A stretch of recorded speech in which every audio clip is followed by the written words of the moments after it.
Hello friends, welcome to my channel Jet Plus Knowledge.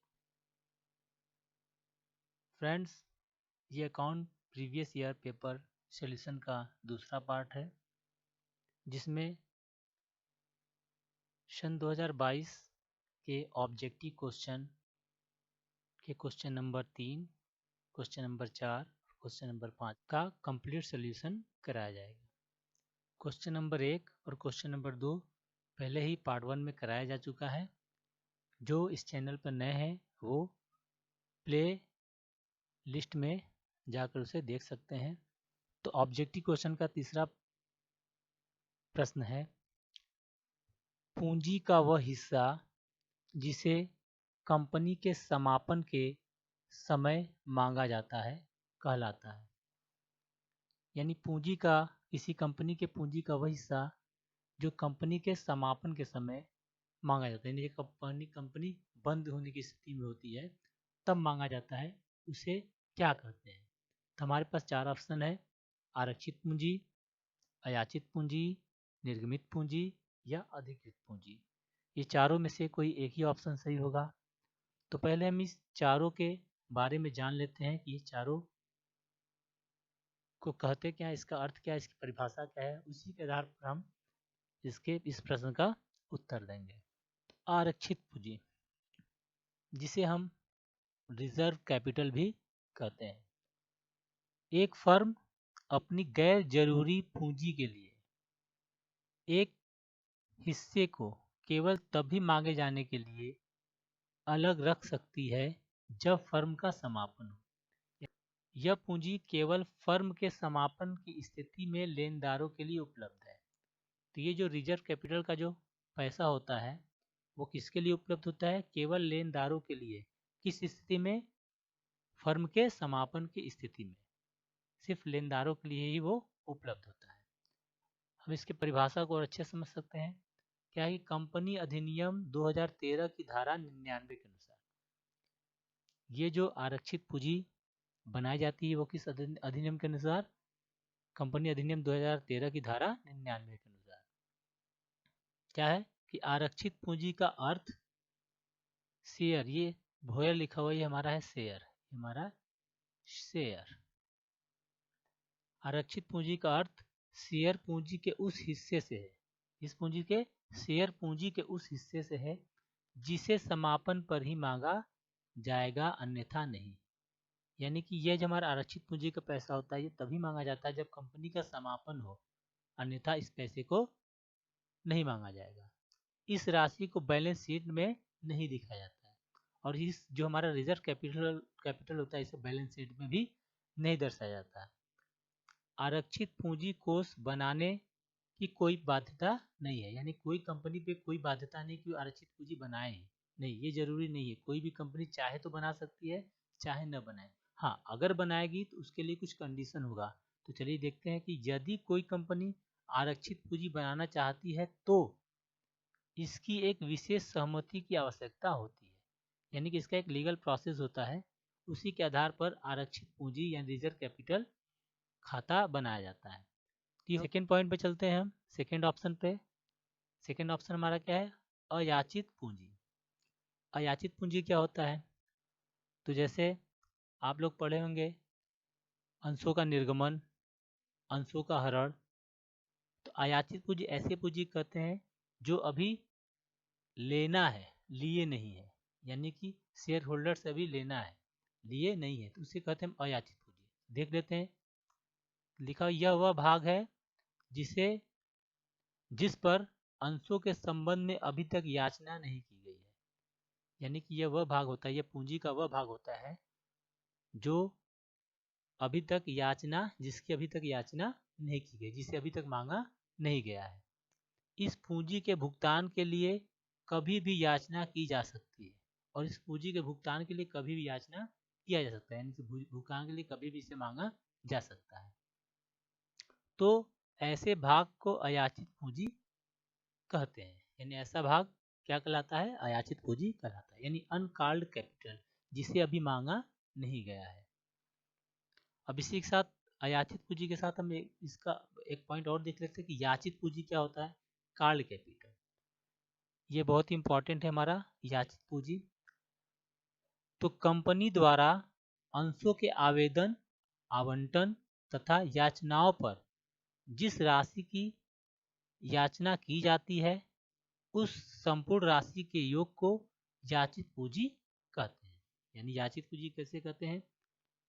जब भी हम शेयर सेल करते हैं तो किस तरीके से करते हैं? सबसे पहले आवेदन के रूप में पैसा लेते हैं, उसके बाद आवंटन के रूप में पैसा लेते हैं, फिर याचनाओं के रूप में पैसा लेते हैं। इन सभी के योग को ही कहा जाता है याचित पूंजी, यानी याचना याचित पूंजी कहा जाता है। यानी कोई शेयर अगर 10 रुपये का है, अप्लीकेशन के समय हम 2 रुपया ले रहे हैं, आवंटन के समय 3 रुपया ले रहे हैं, प्रथम याचना के समय हम 2 रुपया ले रहे हैं और अंतिम याचना के समय हम 3 रुपया ले रहे हैं, ये सभी का जो योग है वो केवल 10 रुपया है। तो यही 10 रुपया हमारा क्या कहलाएगा? याचित पूंजी कहलाएगा। ये एक शेयर के लिए हुआ।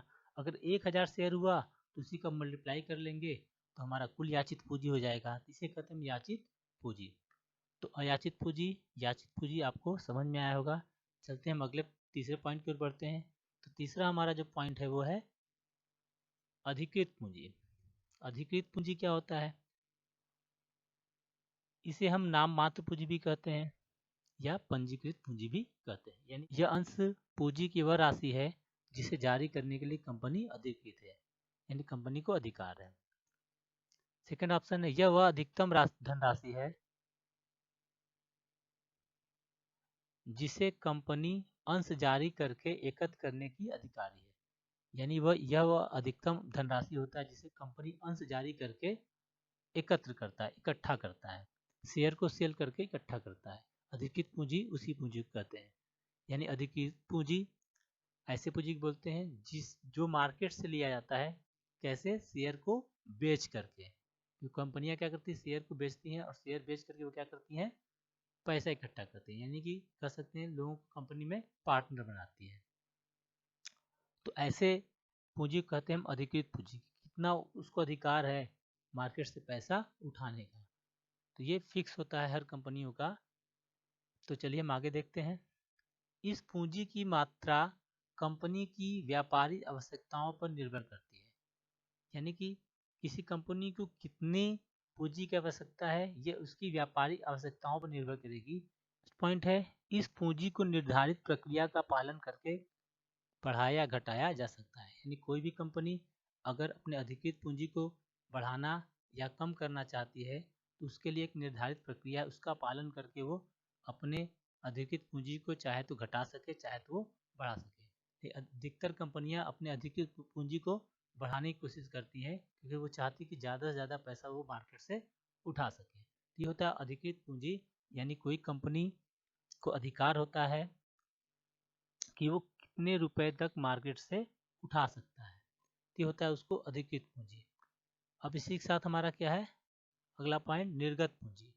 अब निर्गत पूंजी क्या होता है तो इसको देख लेते हैं कि यह अधिकृत पूंजी का वह भाग है जो वास्तव में जनता से अभिधान हेतु जारी किया जाता है। यानी जो निर्गत पूंजी होता है असल में यही वह पूंजी है जो जनता के द्वारा प्राप्त होता है। निर्गत पूंजी अधिकृत पूंजी का ही एक हिस्सा होता है। जैसे एक कंपनी का अधिकार है कि वो 5 लाख रुपए तक मार्केट से उठा सकता है, तो वो एक बार में उठाएगा नहीं। हो सकता है एक बार में उठा ले, हो सकता है एक 2 बार में उठाए, 3 बार में उठाए। तो मान लेते हैं कि एक कंपनी को 5 लाख रुपए मार्केट से उठाने का अधिकार है, यानी शेयर को सेल करके 5 लाख रुपए इकट्ठे करने का अधिकार है। तो सबसे पहले कंपनी क्या है, सिर्फ 2 लाख का ही शेयर वो सेल करती है। तो जो 2 लाख रुपए का शेयर सेल की उसी को कहते हैं निर्गमित पूंजी, यानी निर्गत पूंजी या निर्गमित पूंजी। सेकंड ऑप्शन है निर्गमित पूंजी अधिकृत पूंजी से अधिक नहीं हो सकता है। सेकंड ऑप्शन क्या है कि निर्गमित पूंजी जो है हमारे अधिकृत पूंजी से अधिक नहीं हो सकता। क्यों नहीं हो सकता? क्योंकि जो निर्गमित पूंजी होता है वो अधिकृत पूंजी का ही एक हिस्सा होता है। अगर किसी कंपनी को 5 लाख का ही अधिकार है कि 5 लाख की शेयर ही वो सेल करके मार्केट से पैसा उठा सकता है, तो सिर्फ 5 लाख या उससे कम ही मार्केट से उठा सकता है, उससे अधिक नहीं। तो जितना निर्गमित किया जाएगा शेयर वो अधिकृत पूंजी से कम हो या अधिकृत पूंजी के बराबर हो, उससे ज़्यादा नहीं सकता। समझ में आ गया होगा। आई होप आपको प्रश्न संख्या 3 का उत्तर समझ में आ गया होगा कि कौन सा ऑप्शन सही हो। चलते हैं अपने प्रश्न की ओर। तो हम देखते हैं, तो इसमें ऑप्शन हमारा क्या है? हमारा ऑप्शन है आरक्षित पूंजी। तो पूंजी का वह हिस्सा जो समापन के कंपनी के समापन के समय मांगा जाता है, उसे हम आरक्षित पूंजी कहते हैं, क्योंकि याचित पूंजी होगा नहीं, इसके बारे में बता दिए। निर्मित पूंजी भी नहीं होगा और अधिकृत पूंजी भी नहीं होगा। तो हमारा कौन सा पूंजी है? आरक्षित पूंजी। तो ये हमारा प्रश्न संख्या 3 था। अब हम चलते हैं अपने प्रश्न संख्या 4 की ओर। आय व्यय खाते के संबंध में कौन सा कथन सत्य है? संबंध में कौन सा कथन सत्य है?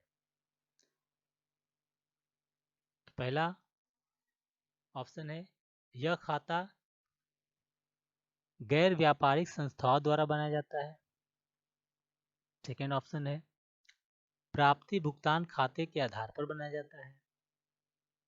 तीसरा ऑप्शन है, इस खाते की बचत को पूंजी कोष में जोड़ा जाता है। चौथा, इनमें से कोई नहीं।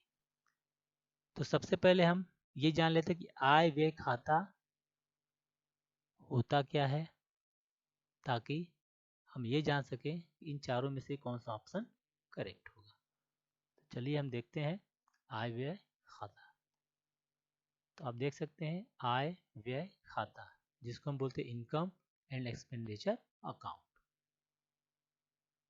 यह लाभ हानि खाते की तरह होता है, यानी जैसे हम लाभ और हानि खाता बनाते हैं, उसी तरह आय व्यय खाता भी होता है, जो गैर व्यापारिक संस्थाओं द्वारा बनाया जाता है। तो पहला पॉइंट हमको क्या मिला? गैर व्यापारिक संस्थाओं द्वारा बनाया जाता है। यानी आय व्यय खाता किसके द्वारा बनाया जाता है? गैर व्यापारिक संस्थाओं द्वारा, यानी कि एनजीओ के द्वारा, यानी जो गैर व्यापारिक हो। सेकंड, इनमें केवल आयगत सौदे का ही लेखा किया जाता है। यानी जो हमारा आय और व्यय खाता होता है, इसमें केवल आयगत सौदे का लेखा होता है, पूंजीगत सौदे का नहीं। यानी सिर्फ ऐसे सौदों को लिखा जाएगा जो आयगत हो, पूंजीगत नहीं हो।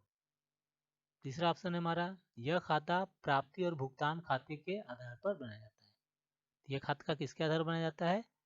प्राप्ति और भुगतान खाते के आधार पर बनाया जाता है। अगला क्या है हमारा पास? इस खाते की बचत, इस खाते की बचत, जिसे हम सरप्लस भी बोलते हैं, या घाटा यानी लॉस भी बोल सकते हैं, या इसको बोलते हैं डिफिट, को पूंजी कोष खाते में हस्तांतरित कर दिया जाता है। यानी कि जब भी आय व्यय खाते में बचत होगा, तो उसे कहाँ जोड़ा जाएगा? पूंजी कोष खाते में हस्तांतरित कर दिया जाएगा। अगला पॉइंट है, इस खाते को गैर व्यापारिक संस्थाओं द्वारा वर्ष के अंत में बनाया जाता है। तो जिस तरह हम प्रॉफिट एंड लॉस अकाउंट को भी वर्ष के अंत में बनाते हैं, उसी तरह आय व्यय खाता भी वर्ष के अंत में बनता है। किसके द्वारा बनाया जाता है? गैर व्यापारिक संस्थाओं के द्वारा। किसके आधार पर बनाया जाता है? प्राप्ति और भुगतान खाते के आधार पर। और इसके बचत या घाटे को कहाँ हस्तांतरित किया जाता है? तो पूंजी कोष में हस्तांतरित किया जाता है। तो आई होप आपको आंसर समझ में आ गया होगा, इसका करेक्ट आंसर। तो आप देख सकते हैं इसमें पहला भी सही है, दूसरा भी सही है और तीसरा भी सही है। तो इसका जो उत्तर होगा वो नंबर 4 होगा। ये नंबर 4 इसका क्या होगा? आंसर होगा। करेक्ट आंसर क्या है इसमें? नंबर 4। ये था हमारा प्रश्न संख्या 4। अब हम चलते अपने प्रश्न संख्या 5 की ओर। क्वेश्चन नंबर 5, अंशों और ऋण पत्रों में अभिदान आमंत्रित करने के लिए प्रविवरण निर्गत कर सकती है केवल। मतलब अंशों और ऋण पत्रों में अभिदान आमंत्रित करने के लिए, यानी जनता से पैसा इकट्ठा करने के लिए प्रविवरण कौन निर्गमित कर सकती है? तो हमारे पास 4 ऑप्शन है। सार्वजनिक कंपनी प्रविवरण का निर्गमन करती है, या निजी कंपनी करती है, या दोनों करते हैं या इनमें से कोई नहीं। तो चलिए सबसे पहले हम देखते हैं प्रविवरण होता क्या है, ताकि हमें यह समझ में आए कि इसका करेक्ट आंसर क्या होगा। तो प्रविवरण, जिसे हम इंग्लिश में प्रोस्पेक्टस भी कहते हैं, सार्वजनिक कंपनी जनता से पूंजी प्राप्त करने के उद्देश्य से एक नियंत्रण पत्र निर्गमित करती है, जिसे प्रविवरण कहा जाता है। यानी कि ये प्रविवरण कौन जारी करता है? सार्वजनिक कंपनी। किस लिए? जनता से पूंजी को प्राप्त करने के लिए। वैधानिक रूप से एक निजी कंपनी प्रविवरण जारी नहीं कर सकती। अर्थात कोई भी अगर निजी कंपनी है, उसे प्रविवरण जारी करने का अधिकार नहीं है। इस प्रविवरण के आधार पर ही जनता कंपनी के अंश और ऋणपत्र खरीदने के लिए आकर्षित होती है। तो जनता किस आधार पर अंश या ऋण पत्र को खरीदने के लिए आकर्षित होती है? इसी प्रविवरण पत्र के आधार पर। और ये प्रविवरण पत्र जारी कौन करता है? सार्वजनिक कंपनी। केवल सार्वजनिक कंपनी के द्वारा ही जारी किया जाता है। तो आई होप आपको इस प्रश्न का उत्तर समझ में आ गया होगा। चलते हैं प्रश्न की ओर। इसका जो करेक्ट आंसर होगा वो होगा सार्वजनिक कंपनी। ये इसका करेक्ट आंसर होगा। तो इस पार्ट में हम क्वेश्चन नंबर 3, क्वेश्चन नंबर 4 और क्वेश्चन 5 को समझ लिए। तो आशा है कि आपको वीडियो अच्छा लगा होगा। अगर अच्छा लगा हो तो वीडियो को लाइक करना और चैनल को सब्सक्राइब करना ना भूलें। मिलते हैं क्वेश्चन नंबर 6, क्वेश्चन नंबर 7 और क्वेश्चन नंबर 8 के साथ अगली वीडियो में। तब तक के लिए धन्यवाद।